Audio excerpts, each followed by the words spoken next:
दर्शकहरू आज रोल्पामा भएको घटना हेर्नुहोस्। जीप दुर्घटनामा हेर्नुहोस् 7 जना एउटै घरका फ्यामिली 7 जना परिवार मरेका छन् भने 2 जना हेर्नुहोस् बाहिरका, यानी 10 जना त्यो दुर्घटनामा 10 जना मरेका छन्।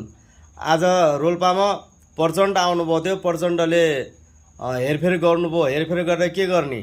अगर त्यही सडकलाई एकदम राम्रोसँग सपारेको भए त आज 10 जनाको ज्यान जाने थिएन। 7 जना त एउटै घरका मानिस छन् के, एउटै घरका परिवार। हेर्नुहोस् यसरी आफ्नो ज्यान गुमाउनु पर्यो उनीहरूलाई। के भन्नुहुन्छ तपाईहरुले सल्लाह सुझाव दिनु होला कमेन्टमा, और भिडियोलाई शेयर गरिदिनु होला भन्न चाहन्छु। हेर्नुहोस् त यस्तो दुःखद खबर ले हेर्नुहोस् आज संसारै रोएको छ। हेर्नुहोस् 7 जना एउटै घरका।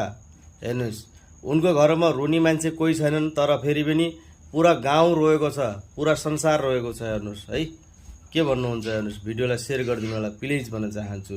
हार्दिक श्रद्धाञ्जली लेखिदिनु होला उनीहरूको लागि, आत्मालाई शान्तिको लागि पनि हार्दिक श्रद्धाञ्जली लेखिदिनु होला कमेन्टमा। ठिक छ, ओके भन्न चाहन्छु।